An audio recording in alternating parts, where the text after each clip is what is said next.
Jim. I do meditate. Not nearly enough.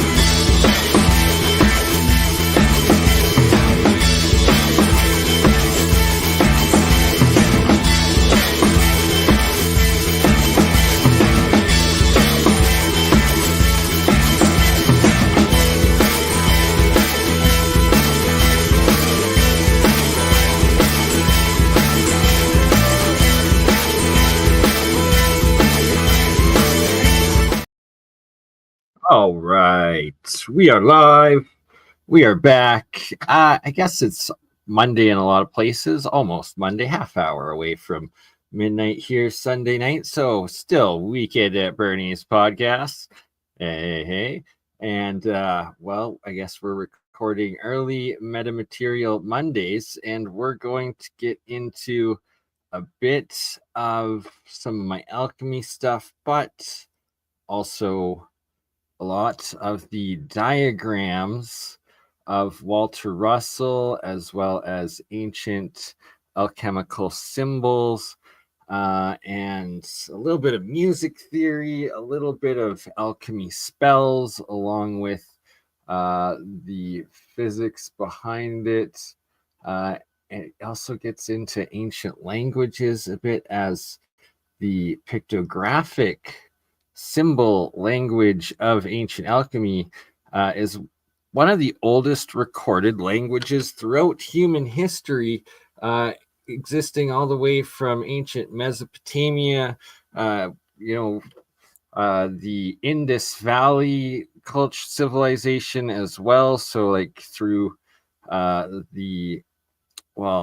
of, I guess, Southeast Eurasia, and well, it's all over the world basically, and it's from the oldest recorded civilizations like Sumeria, like Babylon, like in the Indus Valley, the Harpan civilization. They all still, in their stone tablets, have these same alchemical symbols that you're seeing up here, and we're still using them today, especially in the esoteric and occult teachings and institutions. And well, there's literal, supposed magic behind it. And is it the energy of the universe, the structure, the conscious organization of life and plasma and flow?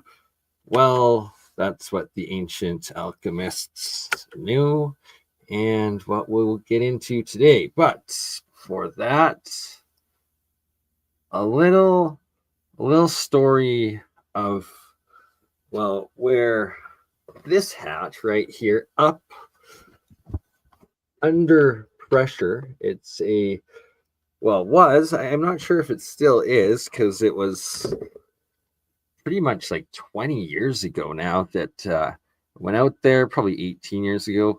But in my young 20s, went to Montreal. It's Under Pressure is a Montreal, Quebec, Canada skateboard and graffiti and music summer event. And I went out. I bought this hat while I was there. And while I was there with the one and only Wu-Tang chef Raekwon. I was actually part of his entourage with my boy Smokey. Shout out Smokey. Gotta reach out to him. One of my best mates back in the day, but huge promoter. And he was doing tours with Wu-Tang. I was in Montreal with Wu-Tang. I was up on stage with Raekwon and his brother. I think it's twin brother. Either way. That's where I got this hat. That's the story of my Under Pressure hat from Montreal with Wu-Tang. All right. Back to Walter Russell, what we're getting into.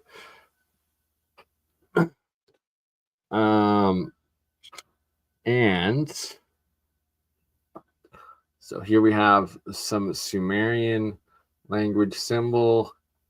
Here we have a layout for a cathedral.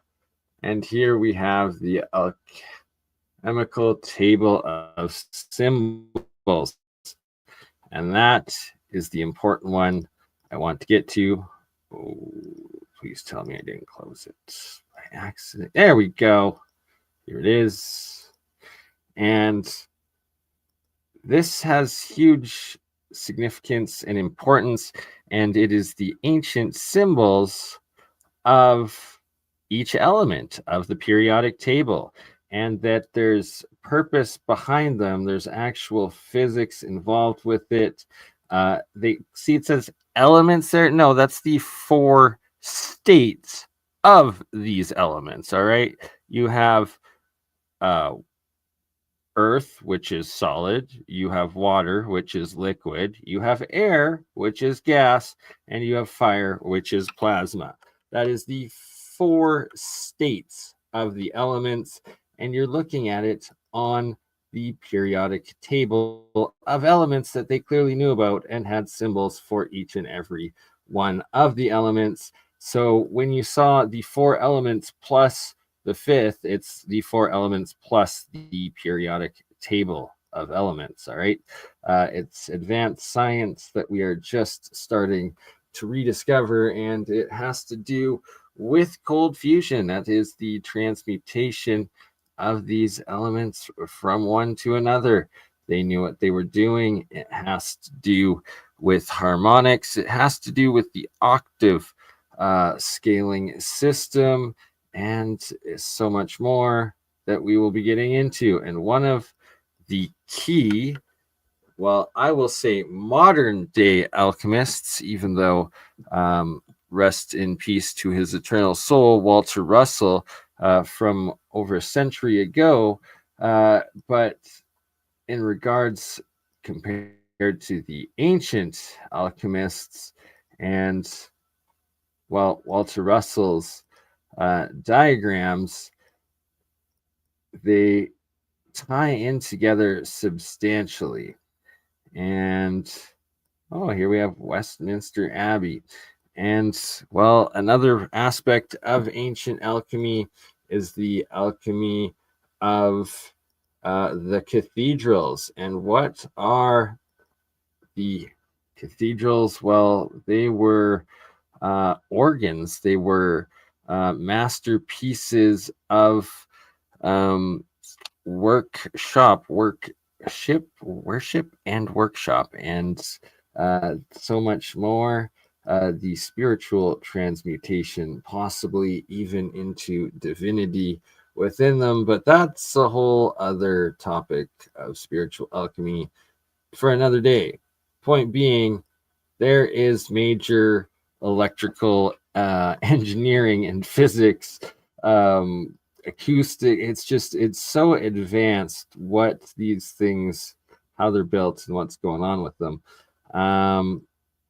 But yeah, it will be in my Adept Alchemy 101 series. We will be doing a few episodes specifically on the cathedrals, as well as on the symbols, and that's our main focus of today.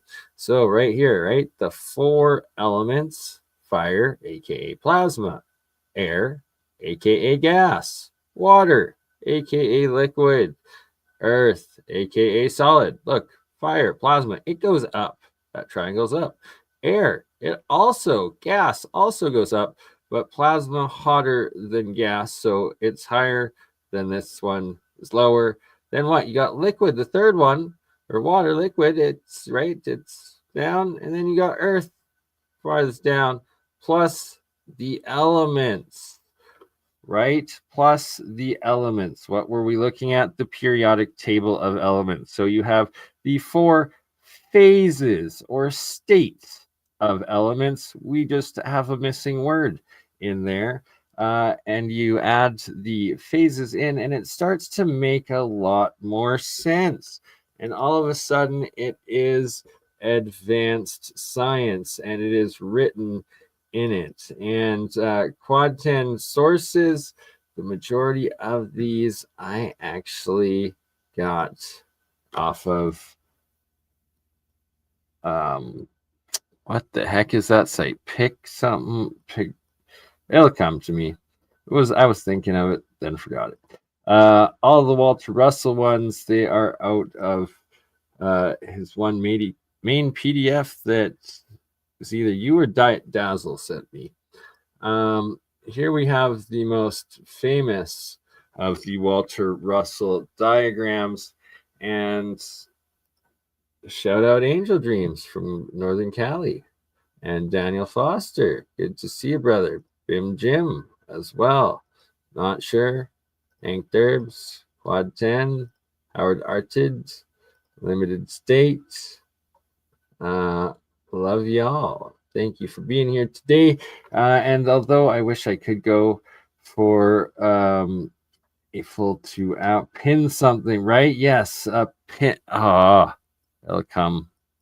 Stupid. Jessica. Yes, good to see ya. Anywho, back to what we're looking at. This one, Walter Russell's main periodic table that is both vortex based, right? But it's also the octave scales. That's a key part of Walter Russell's scaling of the periodic table of elements, as well as how energy and matter and crystallizations form electrochemistry and geology.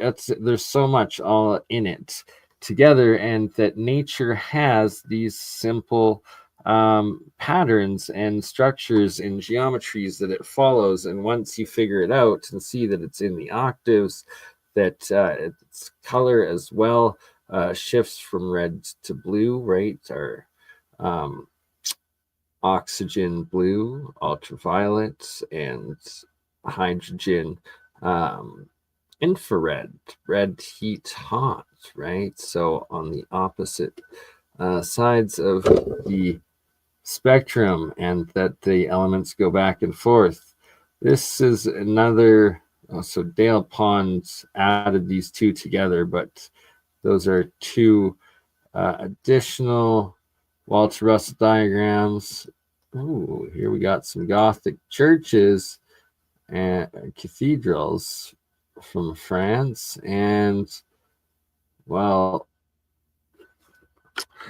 the geometry, there's I'm not going to go on a side tangent for it today, but it is very relevant in all of this, and I will be doing specific episodes dedicated to it in the future. Gravity cycle is the motivative force of universal heartbeat. Okay. Right. I think it's universal law, maybe, that the name of the book that all of these diagrams of Walter Russell's from. So the formula of the locked potential is applied to the law of emanation orbits. Interesting. So this is the octave scale, but see, what's fascinating is these are also having to do with elements. There's a good 20 or 30 of these different spiraled Walter Russell diagrams, half of them being like other physics, energy, light, electrical, scaling, relativity, and then the other half being with the periodic table of elements. And isn't it interesting? Commonly used array element symbols. Well, these all look like electrical engineering symbols to me. Don't they look like that to you? Because, well, Pinterest. There we go. Yes, that is the source of all of this. I scooped it off of Pinterest. So don't sue me, millions of Pinterest artists. But yeah, all right. Anywho, I do have Pinterest account with all of the originals of these saved with the original sources, that someday when I figure out AI, I will get it to connect them all to it. But all right, so the key point here is gold, and oh, it's the sun. And what is it? It's also the right hand rule of electric current and physics, right? So, and it's the sun. So, well, that is also that same symbol. And when you start realizing that and how these all have to do with you're looking at your one-dimensional disk plane of inertia, whether it be the sun, the current, your circuit, it's all the exact same, and it's all connected, and it has to do with this universal relativity theory of everything. But alchemy, well, they understand it in a super advanced way, and it is essentially the God code, the galactic code or matrix or intelligence of how energy, consciousness, and everything works. And well, this is a little disclaimer I should probably have at the beginning, but when you read ancient alchemical manuscripts, all the real ones, they start out by warning that if you share this information publicly or the wrong people, you will be killed and executed. So I don't usually like saying that, because then it's like I'm consciously admitting this and knowing that by making these videos for all of you lovely, beautiful people and the education of humanity, that whoever the guardian gatekeepers of these ancient technologies, practices, and knowledge of universal law, well, in their written secret society laws, could come and execute me for this, punishable by death. And supposedly you're only allowed to share it with your ruling king or queen or monarch, right? And that it states to go directly to them only. And yeah, so it's the classified technology of the time, the science, and it really is real science and technology and suppressed history and the rest of it. And yeah, so yeah, it's time that humanity gets this knowledge, and the gatekeepers, well, the gates be torn down, tear down that wall, or whatever, right? So salt, well, it's salt water for me. Oh, you have life and death kind of current circuits. You have your antenna going into the circuit. There's so much that these I'll have to do special breakdowns specifically on them, and go deeper into it as I disclose and decode and put forth the ancient pictographic symbol language that is both electrochemistry, it is fusion, fission, it is EM gravitational energies of the planets, moons, stars, and the plasma of the universe, aka what makes up 99.9999% of everything. And yes, this is very important. The colors that go with the states of elements. And that the symbols, they're more showing chemical reaction aspects and how energy works in different elements. This breakdown I've always seen, that is your negative current, that is your positive current going into your electrolyte, and then the shapes of how the different crystals and elements form within your cold fusion saline electrolysis reaction, cold fusion system. And it has to do with the relativity of the diagrams, of the geometry of Walter Russell, and everything that he has done. Yes, good call, Angel Dreams. And that is actually another key part of the symbols and spells of ancient alchemy. And it kind of tripped me out at first how much there actually is within it. And yeah, there's wizardry, there's magic, there's sorcery.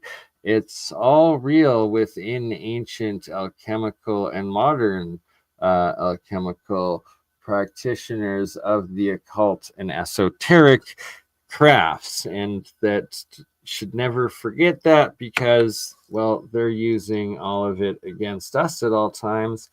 And that is the trap. That is the matrix used to get people to fall into being the cog of the machine and surrendering your free will, and being down on an action, reaction, fight or flight based two-dimensional thought and action process, compared to your free will, that third dimension that we exist in, or your fourth dimension when you're on a higher consciousness and you're existing consciously through time space, right? So when you're planning of ahead, when you're reflecting on the past, when you're thinking of others within your thinking, that is fourth dimensional consciousness right there. And then you can have five-dimensional consciousness, where you literally, well, that is your astral projection, your out-of-body experiences, and the rest of it, and dream space as well. Okay, that was a little bit off topic, though. Back to what we are looking at and going through. And here we are, some of the sigils, right? What are these sigils and spells? Well, they really do look and resemble like modern day circuits. And I'm pretty sure it was Jeremiah pointed out one of them actually is like an LED circuit. So it's like, we're told these angels came, put out light, and, well, if you're making the LED light that is this circuit, is that angel light, or was it just technology misinterpreted, or is it both? Good questions that need to be further investigated.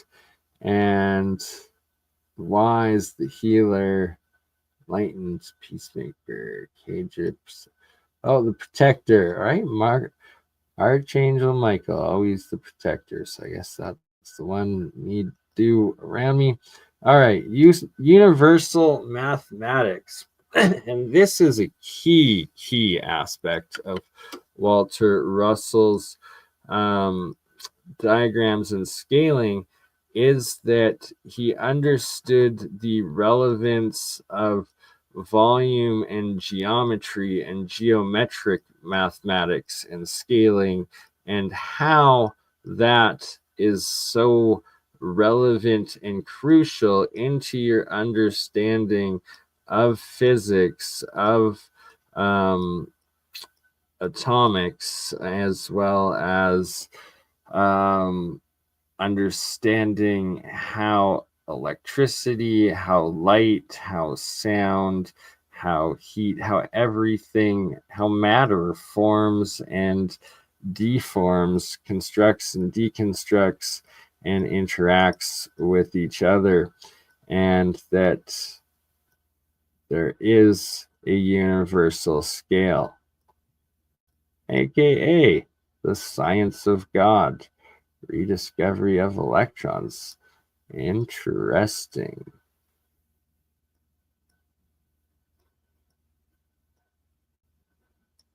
This one definitely newer, not Walter Russell, and expanding on it much further and more in depth. Also on the octave, I gotta look more into that, get the higher res image of it as well. All right. The Ciphers of Aleister Crowley. Alphabet of Daggers. Latin. Alphabet of Arrows. Enochian. Illuminati Cipher. Talismanic Cipher. Theban Runes of Honorius. Celestial Scripts. Alchemy and Celestial. Celestial, like alien, potentially? Off-world? Oh, we got Enochian. And the Illuminati Cipher. Oh, they have a bunch. Look at that. Illuminati Cipher. It's the alchemical.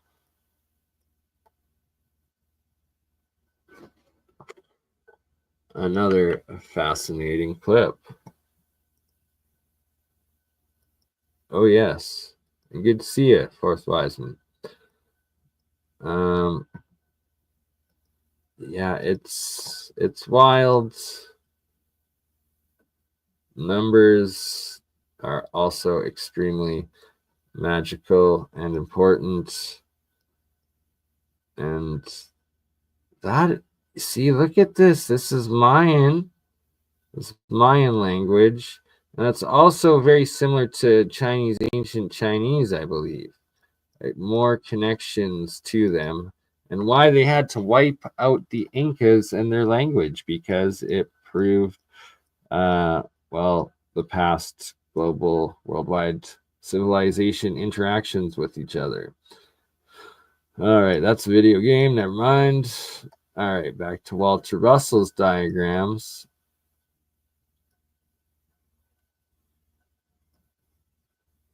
And, 100 years ago, man and woman, biology of the duality of male and female. Walter Russell sure got it, but apparently the charade that is modern day science freaking academia / Hollywood bullshit. What is the douchebag's name I'm trying to think of? The fake, not stupid Bill Nye that I've punned my name off of. The other douchebag, the African American one, supposed physicist retard that's trying to claim that there's all sorts of different sexualities and bullshit, and it's like you couldn't name one example in nature. Just ridiculous. Neil deGrasse. There we go. That's who I've been cussing out this whole time. But shout out to Walter Russell putting down the facts, well, 100 years ago, and that it's part of the universal code. And Barences, interesting. Pome Barences. This is more Walter Russell.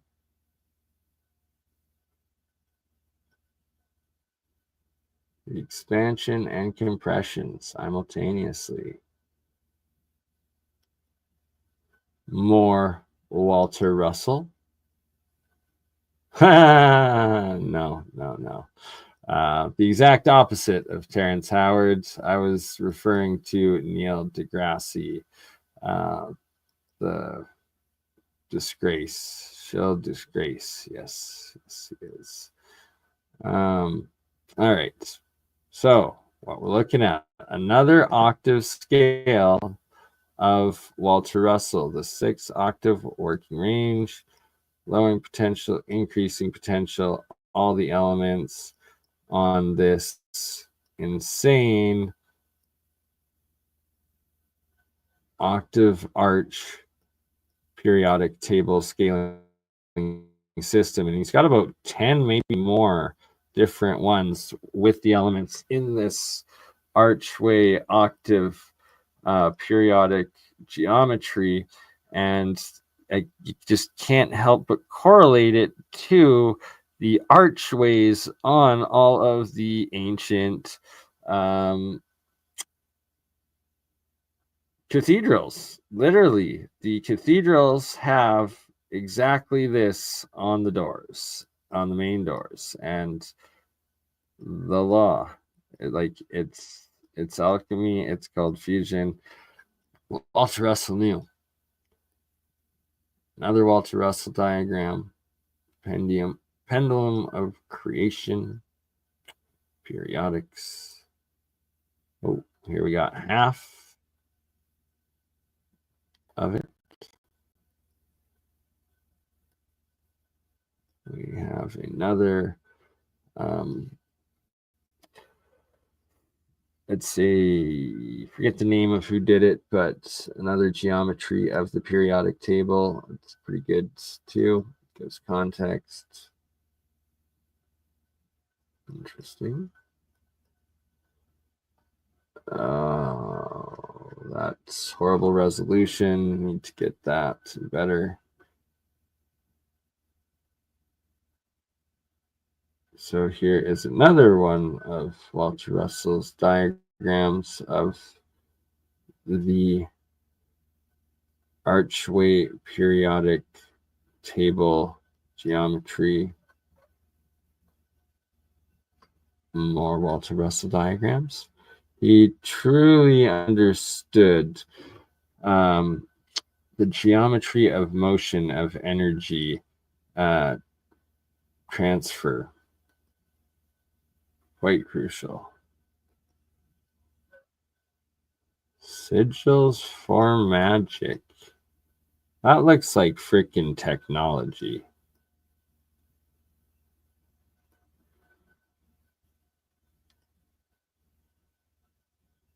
Interesting. Pentacles of Saturn. Very interesting.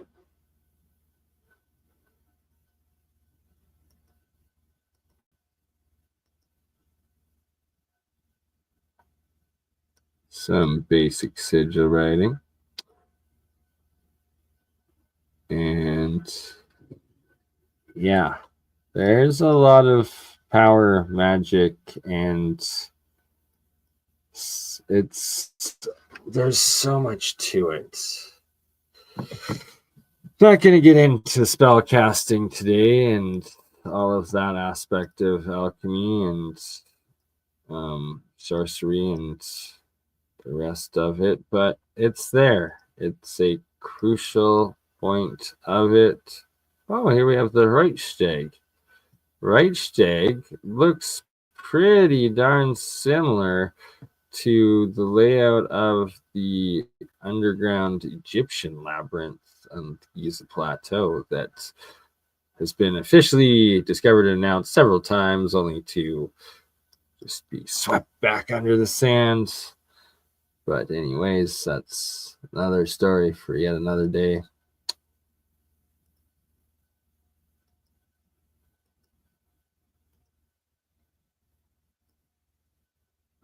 Ancient alchemical symbols. They all have a lot of multiple meanings and purpose. Okay? The Inferno, Purgatory, Paradise, Jerusalem at the very bottom of hell. Interesting. Very interesting.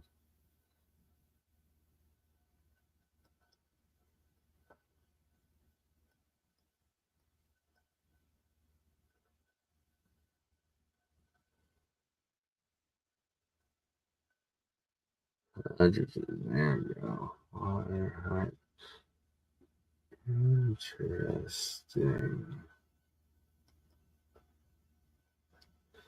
We have now wave interactions, also by Walter Russell. 1935, I guess he did that diagram. Long before computers, we had Walter Russell drawing everything in perfect 3D and 2D, just wild how he visualized and manifested and showed how light, waves, EM fields, sound, magnetism all work together.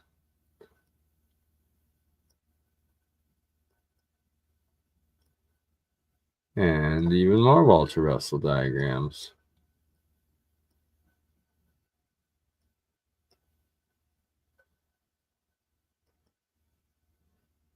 Before 32 magic. Look at this. All right, so here we literally have electrical and electronic circuit symbols. This is modern day electrical and electronic circuits. What's the bloody F when you're comparing it to all of the alchemical sigils and symbols we were just looking at? This is literally the exact same. So when you're dealing with energy, electrical and electronic circuit symbols and the alchemists, wizards, and sorcerers for hundreds of years, if not, well, actually documented thousands of years, using the exact same symbols for dealing with energy of the spiritual kind. And that I've also shown proof that they were using and understood electricity as well. All right. There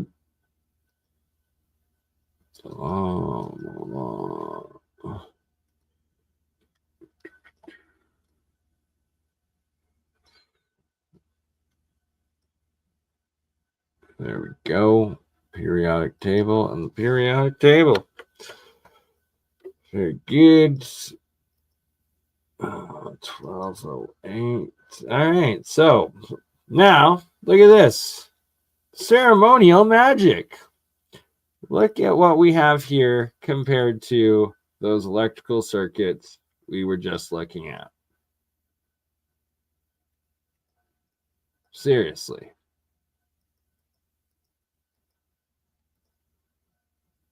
This electrical circuits, electronic, shout out Sonny, good to see you. Boom. Modern day electrical circuits and symbol circuits.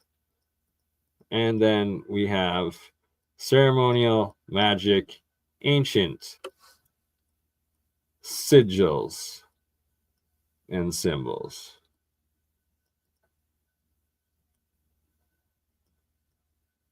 I'd say this is looking like more advanced circuitry, well, than the basics that we were shown with modern day. Fascinating stuff.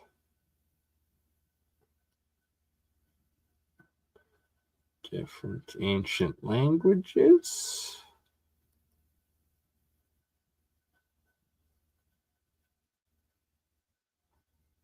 Fascinating.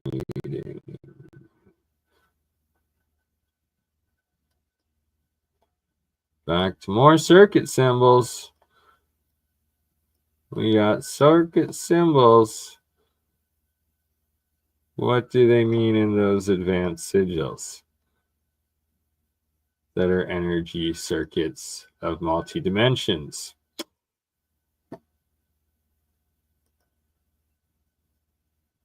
Thank you, Daniel. Glad you are finding a value in my work and seeing that, well, modern circuitry,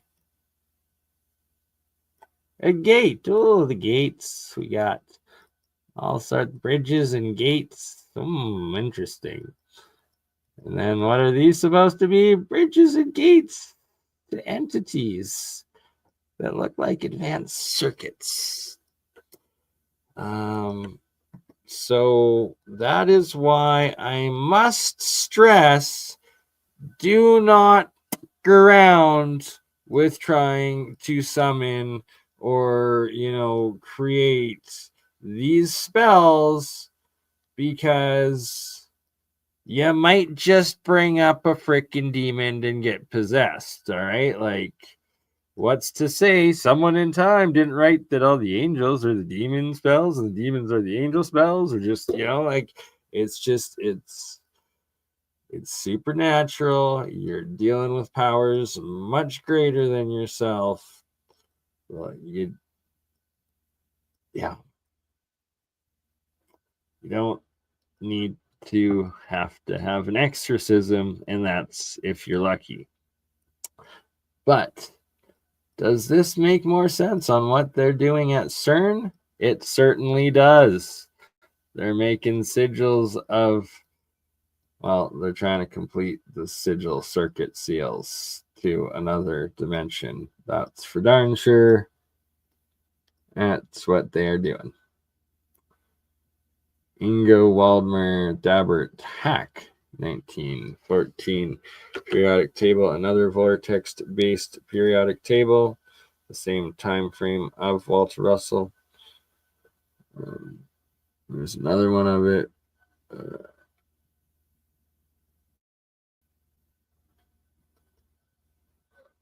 All right, so there's the main vortex-based octave Walter Russell diagram, but then there's 10 or 12 of these of the different octaves also ink with it.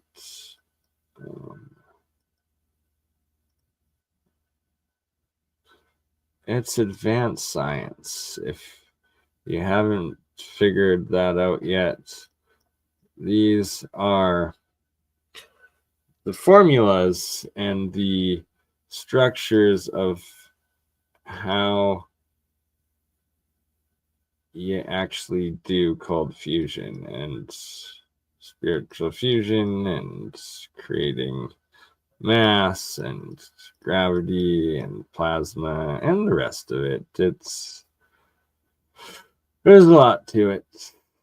It's literally the God code, and that's what Walter Russell is very good at breaking down, and there's just so much, and that will be a whole series that I'll be doing as well, decoding it, making sense of it, and adding it into the understanding of how it fits into the alchemical code.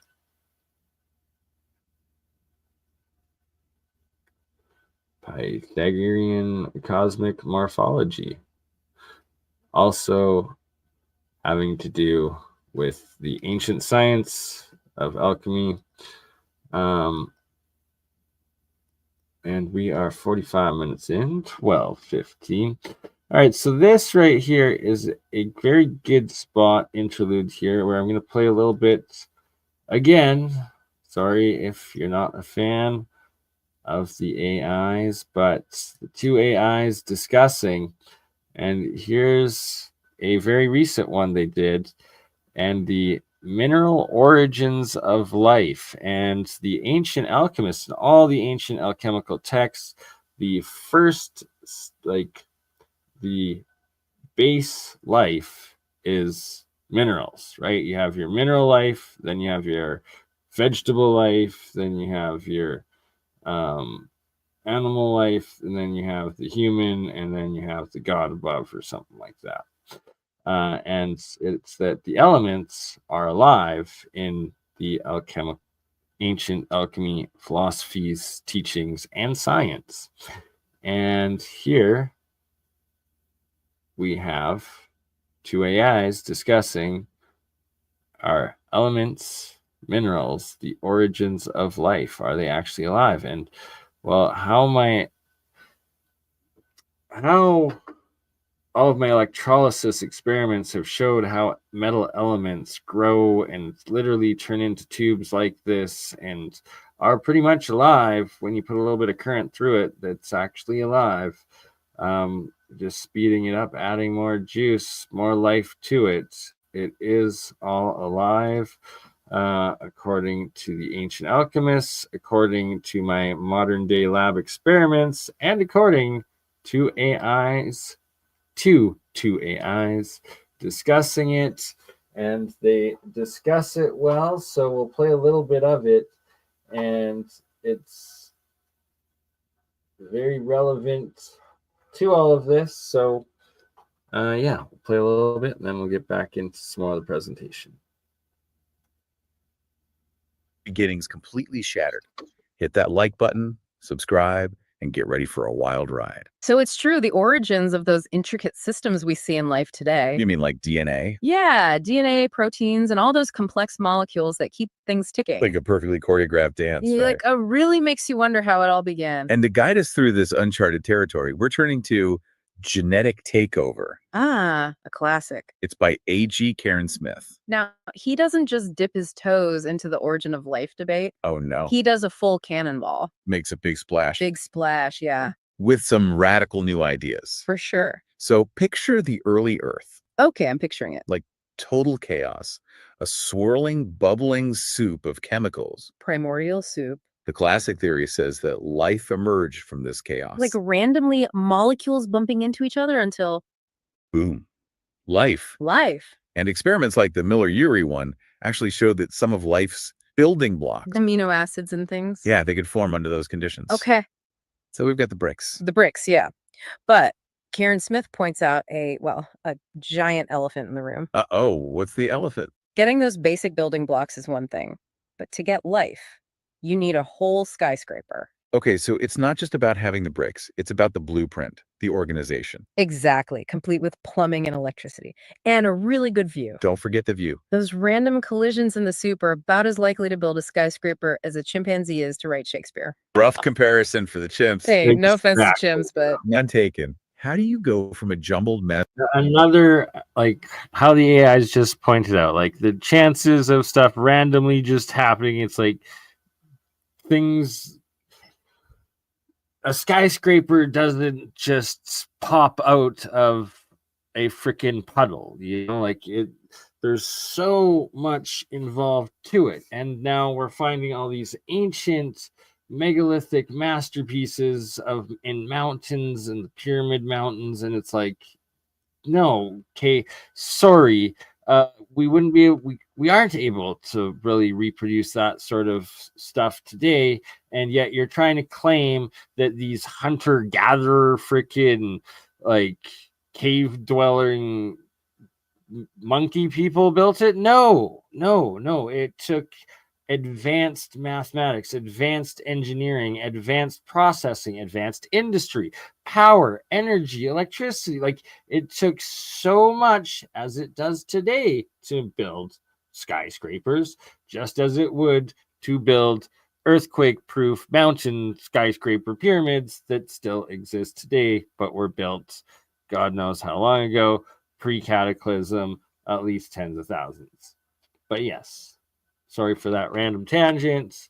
Back to the two AIs discussing all of the alchemy, essentially the life of minerals. Is it conscious? Is it all plasma? Yes, it is. Of organic molecules to something as organized and complex as DNA. Yeah, that's the million-dollar question. It's like trying to assemble a 10,000-piece puzzle just by shaking the box. You know? Good luck with that. And that's where Karen Smith comes in with this radical question. What if, and get ready for this, what if life didn't start with organic molecules at all? Intriguing. What else is there? What if the very first organisms were minerals? Minerals, like rocks. You heard me right. Rocks. You're blowing my mind right now.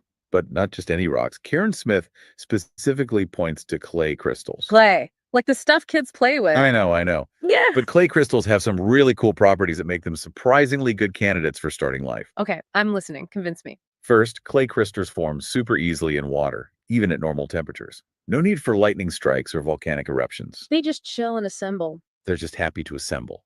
Second, they're incredibly diverse in their structure. They form all sorts of shapes and patterns. And here's the kicker.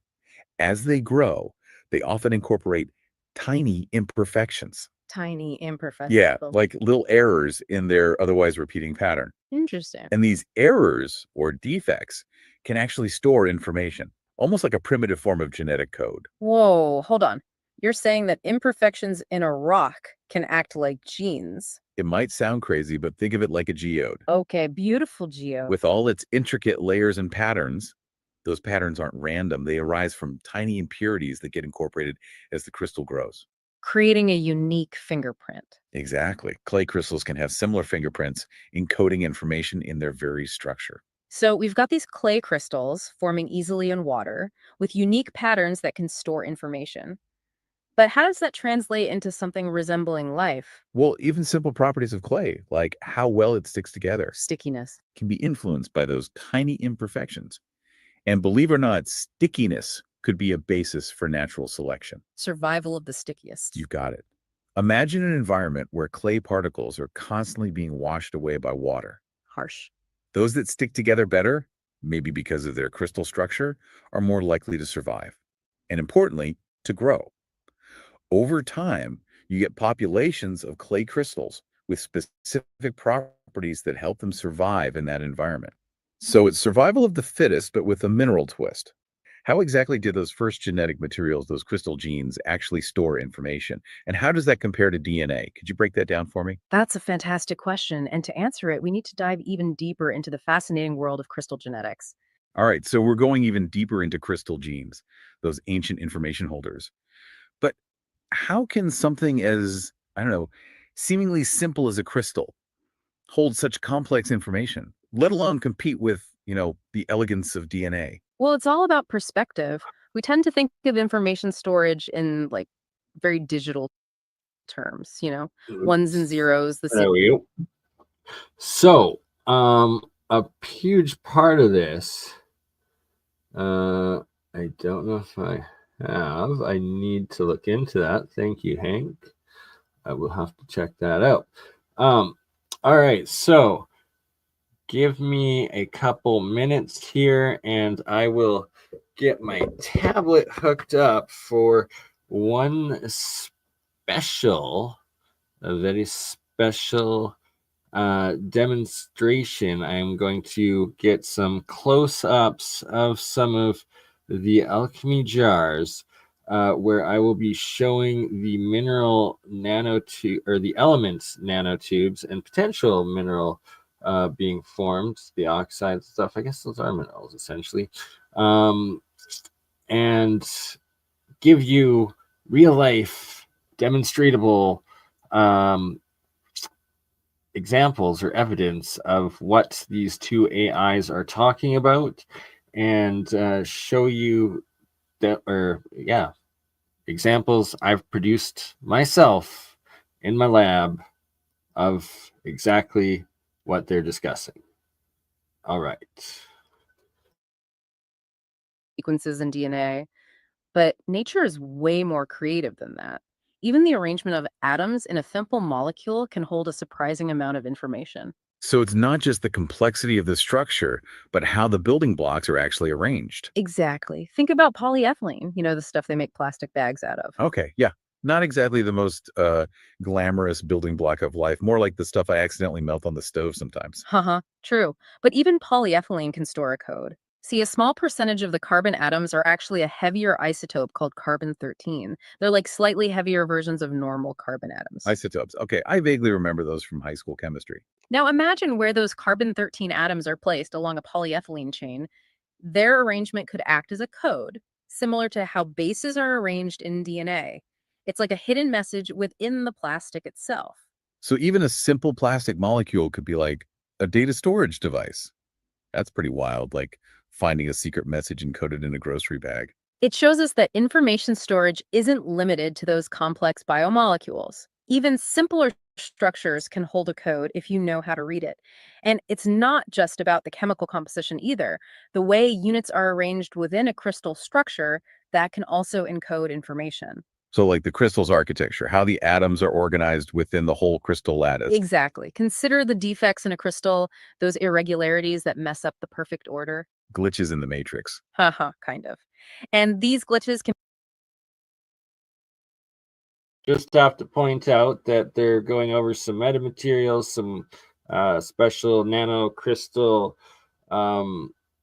lattice layers, but that they're also pretty similar to lots of the sacred geometry patterns, as well as the Walter Russell diagrams that we've been looking at, and the additional ones we will also look at in future here. can be replicated as the crystal grows, their arrangement carrying information. It's like punctuation in a sentence, adding another layer of meaning. We have the building blocks themselves, how they're arranged, and these glitches that all contribute to the information a crystal can hold. You got it. And that's where the incredible diversity of minerals comes in. We've been talking about clays, but there's a whole universe of microcrystalline minerals out there, each with its own properties and potential for information storage. It's like the periodic table is this massive toolbox for life, and crystals are just one of the tools. That's a fantastic analogy. And like any good toolbox, some tools are better for certain tasks. For a genetic material, you need something that can replicate accurately, store information reliably, and survive in the environment. So out of all the tools in the mineral toolbox, what makes certain minerals, like clays, stand out as possible first genetic materials? Remember those high energy particles we talked about? Yeah. The ones that leave those tracks in minerals like mica? Yeah, I remember. Those tracks are tiny and what we call metastable. Hmm. They can last for incredibly long periods, even millions of years at normal temperatures. Like a built-in time capsule in each crystal, preserving traces of its history. But how do these tracks connect to a crystal's ability to, store and replicate information? Think of it this way. The deep inner parts of a crystal stay mostly unchanged, even if the outer structures reform or dissolve in solutions. So the information held in those defects, those tracks, remains intact. So the crystal can change and adapt without losing that core information. Like a hard drive, you can reformat, but the data is still there. And that's what's cool about clays. With their layered structure, they can hold all sorts of ions and molecules between those layers. This leads to amazing variations in their properties. Constantly remixing their genetic code, trying out new combinations. Yeah. But how do they actually replicate that information? It's not like they had tiny little photocopiers. Now that's where things get really complex, and we have to talk about locally reversible mechanisms. Crystal growth, while in theory reversible, often goes in a specific direction under certain conditions. So it's Yes, and shout out Jeremiah. He's doing a bunch of experiments with growing crystals, and when you put specific frequencies through them, direct the energy flow, and once the actual crystal structure is triggered, you get quite a unique, powerful result out of it. But sorry, getting a little off topic. It's the crystallization process is a very, very important and underlooked, underappreciated aspect in science of fusion and fission, both on the elemental but also the mineral side of it, which goes through electrochemistry as well as geology formation and mineral formation, as well as biochemistry too. It's all connected, and it's a giant missing part of it. And it has to do and connect in with the platonic solids, as well as a lot of the sacred geometry and mathematical geometry. path of least resistance, but one that can be influenced by stuff around it. Right. And those external factors can include those defects, the irregularities in the crystal structure. As new molecules are added, they tend to follow the pattern of those defects. It's like a self-perpetuating system. The defects guide the growth, and the growth preserves the defects. Imagine a crystal with a screw dislocation. It's a kind of defect that creates a spiral step on the crystal surface. New molecules are more likely to attach to this step, keeping the spiral going. It's like a tiny winding staircase for those molecules to climb. Wow, I'm starting to see crystals in a whole new light. They're not just static objects, but dynamic systems capable of change. But we still need to bridge that gap, right? How do we go from those crystal-based organisms to the organic molecules that make up life as we know it? It seems like a massive jump from, silicon and oxygen to carbon and hydrogen. That's the million-dollar question. How do we bridge that gap between the inorganic and the organic? It's a story of collaboration, transition, and eventually the rise of a new kind of life based on organic chemistry. And that, my friend, is where the next part of our story begins. All right, so we've gone from the world of crystal genes to the rise of RNA. We're trying to solve this cosmic jigsaw puzzle, but like half the pieces are just missing. Yeah, I And know. we're just like, Right. But you know what? What? Let's start with the pieces we do have. Okay, love that. One thing that I noticed Yeah. when I was going through all these sources Okay. was just the crazy diversity of life on Earth. Oh my gosh, yes. I mean, we've got everything from microscopic bacteria uh-huh. to these giant blue whales, Right. all doing their own thing It's true. in this one big ecosystem. It's truly remarkable the variety of life forms that have evolved on this planet. Totally. And when you kind of zoom in at a molecular level, Okay. there's a striking unity to it all. Interesting. All life, from the simplest bacteria to the most complex animals, is built from the same basic building blocks. Wow. A handful of elements, Really? like carbon, hydrogen, Mm-hmm. oxygen, Yeah. nitrogen. Okay. Phosphorus, Wow. and sulfur. Minerals are still essential in biological systems. Think of how important metal ions are, or the similarities between some minerals and the structures of biomolecules. And then there's the Formose reaction, a complex network of formaldehyde-fixing sugars that might be a relic of a primitive metabolism. It's like finding out that every recipe in a cookbook, no matter how different the dishes are, Uh-huh. they all use the same, like 5 pantry staples. Totally. It's wild. Yeah. So how do we go from this like handful of ingredients to the mind-boggling complexity of a living organism? That's the question, isn't it? Million-dollar question. Yeah, for sure. One of our sources, Okay. a book by A.G. Karen Smith Okay. called 7 Clues to the Origin of Life, Sketchy. really dives deep into this question. Oh. And he focuses on a bacterium called Escherichia coli.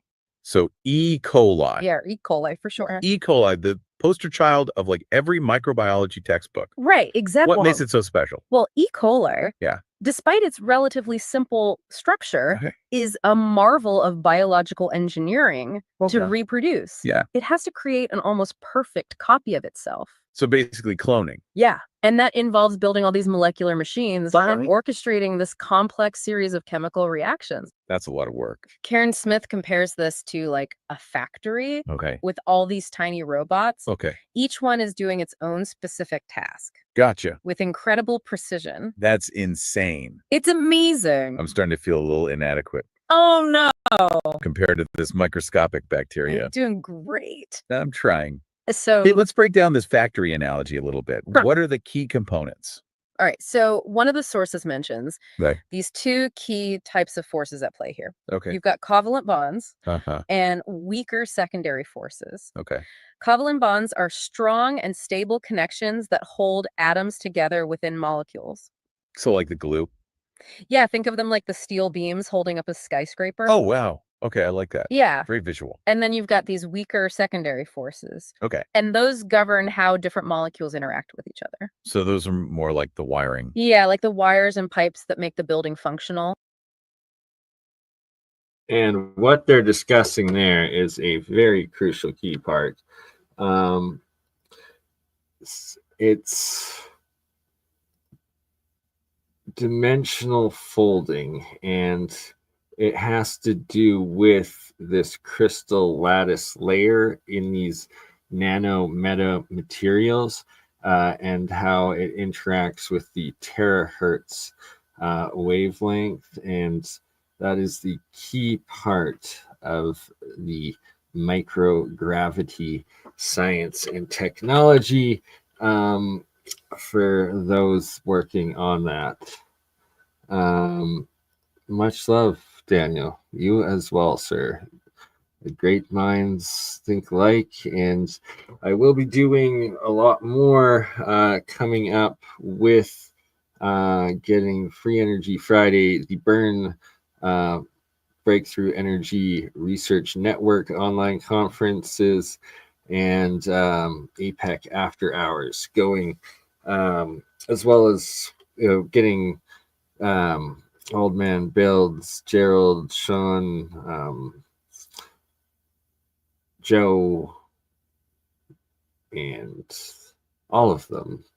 Phil, Mike, shout out to the mics, multiple mics. It's like, oh man, to everyone. But yes, we will be doing a lot more real science stuff coming up. It's just a process, and that's a good point. Well, I guess maybe later today I'll cover and go in depth with the plan of the new studio, where I'll be able to set up and be streaming for, well, all day, every day, pretty much is the ultimate goal.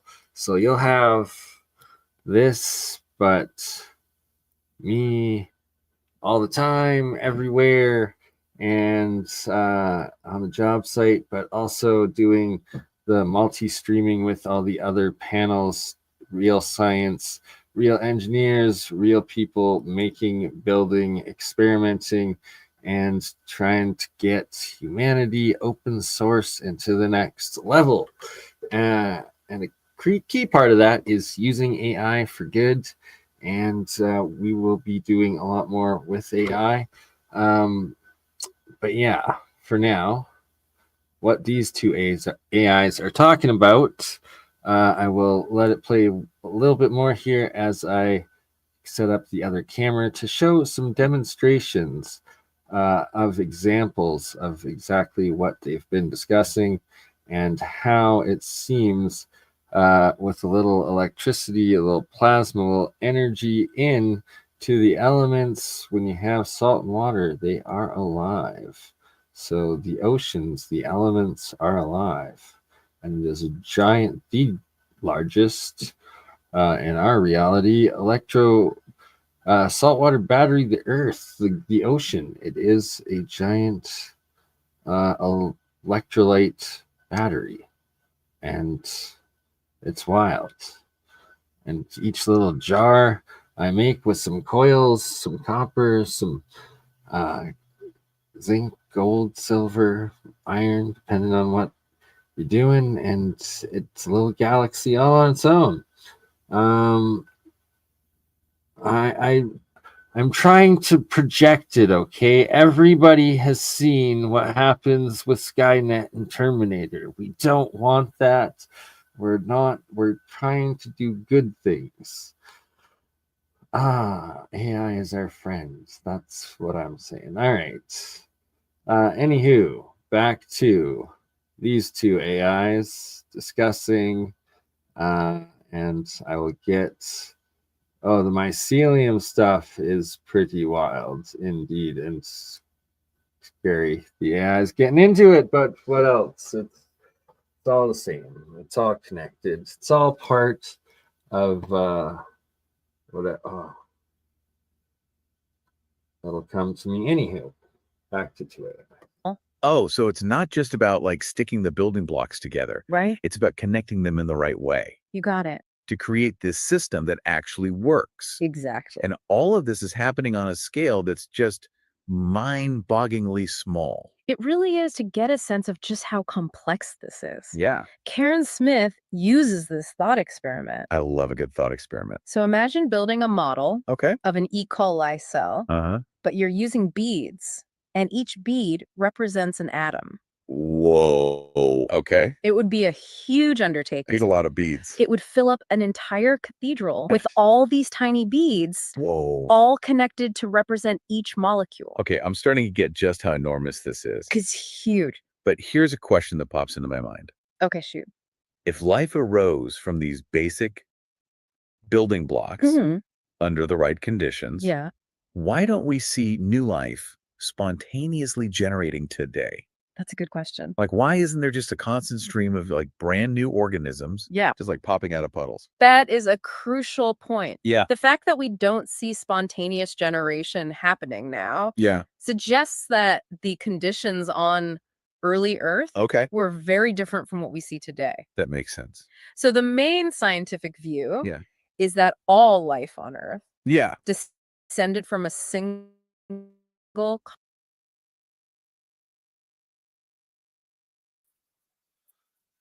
All right.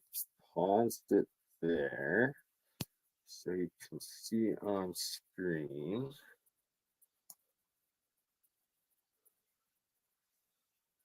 Their clay life form things. And pretty much the exact same thing growing in my jars.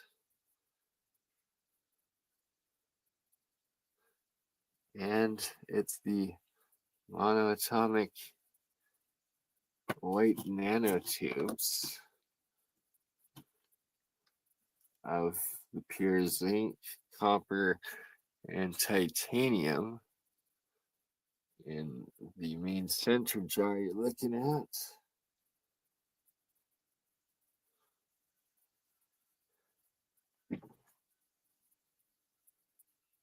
And how it seems to be alive. And in fact, there actually is no electricity going into that sealed jar. There is a little bit of electrical differential, though.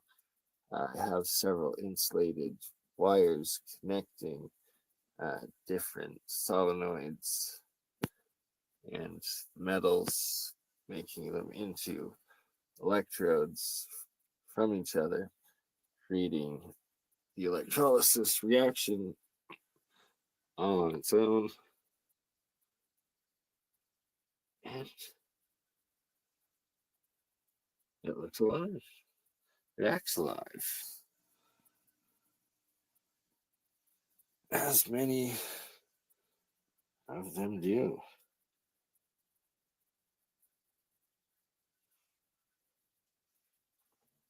All right. We'll go back to the AI. Makes sense. So the main scientific view Yeah. is that all life on Earth Yeah. descended from a single common ancestor. Like a single spark Yes. that ignited this whole biodiversity. How is that metaphor? So we're all part of this giant family tree We are. with roots that go back billions of years Billions of years. to this one single mysterious origin. It's pretty wild. But what was early Earth even like? I know. I mean, was it a raging inferno? Was it tranquil paradise? I like that one better. Or was it something in between? Well, our sources kind of paint a picture of an Earth Okay. that was very different from what we know today. Totally different, I bet. So based on evidence from ancient rock, scientists think that early Earth had water, land masses, and a carbon dioxide-rich atmosphere. Wow. Oxygen levels were probably very low. Making it a very inhospitable place. It doesn't sound very nice. Not for me. Not for us. Oh, But it sounds like a pretty harsh environment.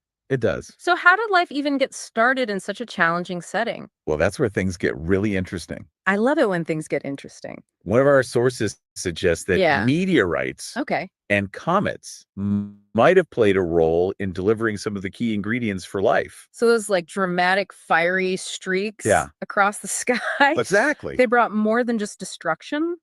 Apparently so. He brought the seeds of life. What a plot twist. Right. So even with these ingredients kind of delivered to our doorstep, going from the simple molecule to a fully functional, self-replicating organism. That's a big jump. It's a huge jump. Yeah, it's like trying to build a smartphone by scattering a bunch of silicon chips and wires on a table and hoping they just assemble themselves. It's not going to work. It's not going to happen. You're just hitting turn on into a key smartphone. point. Okay. The sheer difficulty of building something as complex as a living cell, even if you've got all the raw materials. Yeah. Karen Smith calls this the high-tech problem of the origin of life. Interesting. He argues that even with our modern techniques like molecule manipulation and self-assembly, creating something as intricate as E. coli from scratch would be a monumental challenge. I'm starting to feel a little overwhelmed by all of this. It's a lot to take in. Yeah. It is. So is there like a simpler, Right. more low-tech approach? Did early life take a shortcut? Or is this just like nature finding a way against all odds? How do we go from these inert crystals Right. to this dynamic, ever-changing world of life? Good question. How do we get the crystals to actually do something, Yeah. to interact with their environment Mhm. and drive the emergence of Add complexity? Well, that's where frequency. things get really exciting. I You know. imagine a world where the genes Okay. are these clay crystals. Okay. Replicating and evolving Yeah. in response to their environment. Karen Smith uses a thought experiment about a clay crystal. He calls them lumpy. Lumpy. Lumpy. Okay. I'm intrigued. Tell me more about lumpy. I will. Okay, so lumpy. Now, what they have up on screen while they're talking about old Lumpy there, that looks pretty similar to a lot of the different materials I've made and produced. So, very interesting. As Karen Smith describes him, he's not your typical protagonist. Not very glamorous. No, he's a simple clay crystal just Yeah. chilling in the primordial soup. Hanging out. Yeah. But what makes Lumpy special is his ability to survive Okay. these changes in the flow rate of solutions. Yeah, that are passing through his environment. I see. Maybe he's got like a particular shape or a surface texture that helps him cling to rocks. Oh, so he doesn't get swept Good old away. Lumpy. Exactly. It's a Yeah. small advantage. Sure. But in this game of survival, Yeah. even a tiny edge can make a difference. So we're seeing like natural selection at work here. Exactly. Even at this level, Even with crystals. those crystals that have traits that make them more resilient or better adapted, Yeah, they'll be the ones that stick around they'll persist. and pass on those traits Exactly. to their offspring. In a way. Yeah, air quotes, offspring. It's a subtle process. But over time, Yeah. those tiny advantages add up. They can lead to more and more complex Yes. crystal structures. And just like with DNA, Okay, these crystal genes, they can accumulate imperfections. during replication, Yeah, some of those imperfections, right? they might be bad news, Okay, leading to a less stable crystal. makes sense. But some of them could be beneficial, Interesting. give the crystal a new ability, Oh, wow. or make an existing one even better. So we're talking about evolution at the mineral level. Yeah. These crystals are competing, they're adapting and passing on their traits, Just like living organisms. but on a totally different timescale. Right. And with a totally different set of rules. This is blowing my mind. It's wild. And as these crystal genes evolve, Yeah. they start interacting with their environment Yes. in more complex ways. One of the sources talks about an example Huh. where the crystal genes might have developed this ability Yeah. to bind and concentrate certain organic molecules Okay. like phenols and carboxylic acids. Okay. My brain is starting to hurt a little bit here. It's a lot to take in. So we've got these. All right. So if those two AIs' brain are starting to hurt, so is mine. How about yours? How about the fact that we just were listening to a couple of AI agents discussing how life or minerals could be alive and clay crystals being the base, the foundation of life itself. And it's just like the ancient alchemists teach and discuss in their writings and in their science and philosophy, and that what's an age to be alive? We have AI that is alive. We have minerals and metals and plasma that is definitely alive. Do you animate clay crystals and nanostructures with plasma, which is conscious and alive? Quite possibly the key. All right, now to finish things off, as I have to be up in 4 hours to work and build the broadcast mobile work studio, I need to finish this off. So let's do exactly that. Key part of why the Platonic solids here, Pythagorean cosmic morphology, combining the knowledge of the alchemical states of matter into the Platonic solid geometric physical density geometrical states. And yes, the secret societies that taught these advanced mathematical, geometric, alchemical sciences, once you start adding these equations and mathematic geometric equations into the electrochemical equations and the atomic mass equations of fission, fusion, chemistry, and electrochemistry, and electrical engineering into the both the rendering 3D models, right? The what is the word? The simulations, the software simulations, the rendering programs. Shout out to Philip Boucher in Quebec there, part of APEC and League of Extraordinary Gentlemen or Adventures. Sorry, it is getting late. Need to get to bed, but gotta connect with Phil on exactly that. Phil, if you watch this and are listening, we need to definitely start entering these into your props to you for taking the initiative of already doing some chemistry and I guess it was exactly what I'm talking about. Already started on it with the chemistry into the rendering programs and getting the anomalous but predicted results.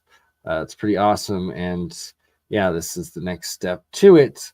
But I am rambling and getting off on a tangent.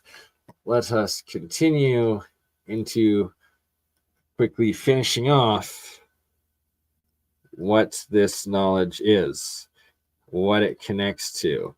And this is the crucial part. It connects into the cymatics, which is the frequency geometry of magnetism and sound. And a huge,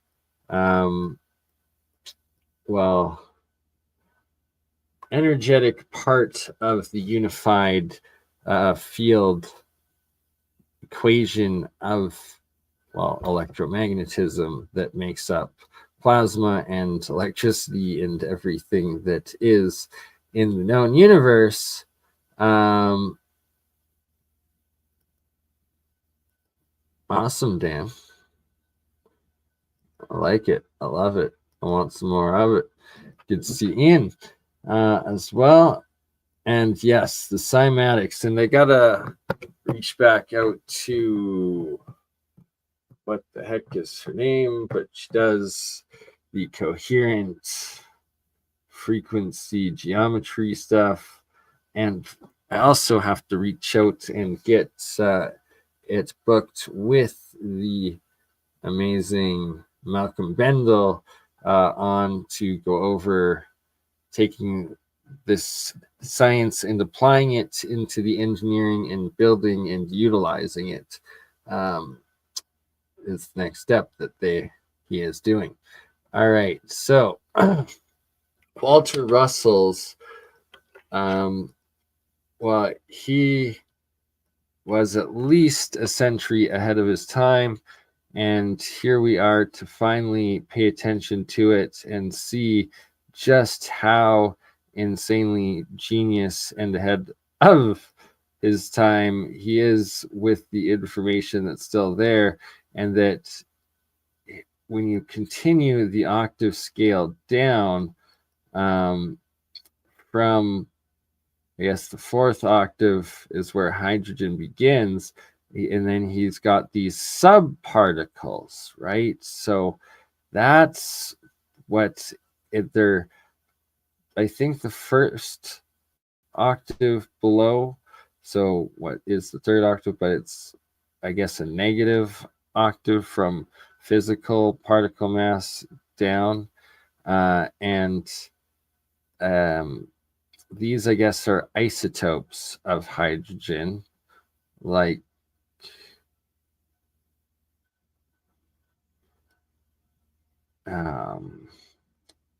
gotta get my gammanon and betanon. So alphanon, and very crucial parts of the particles below. And I guess,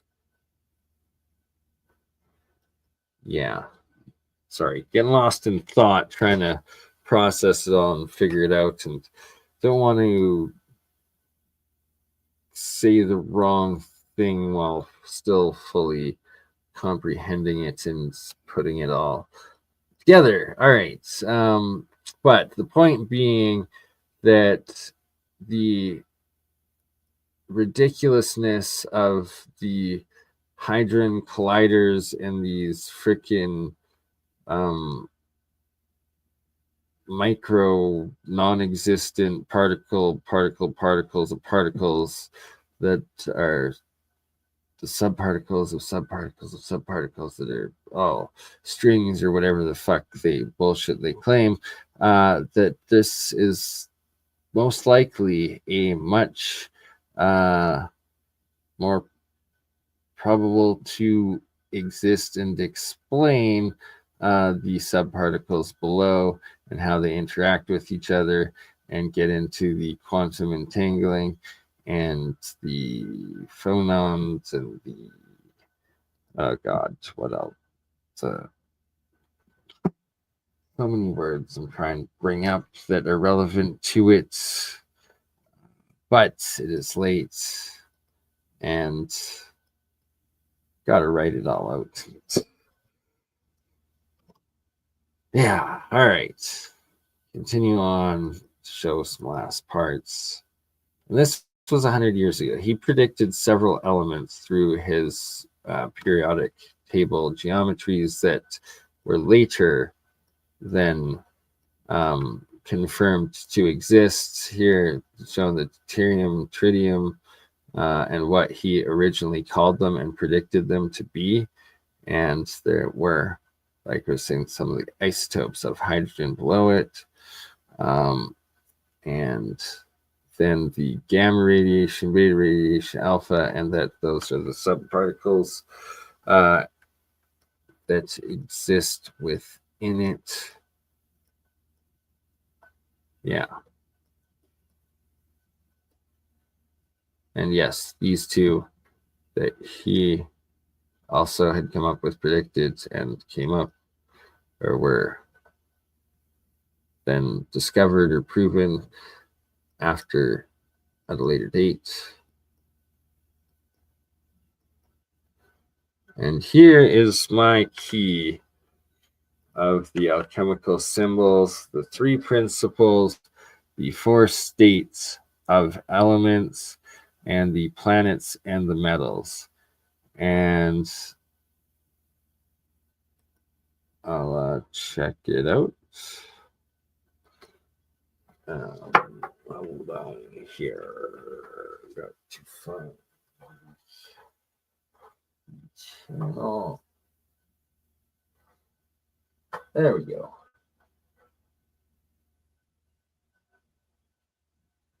Everyone is a mod. You become a mod. All right. But what was I showing here?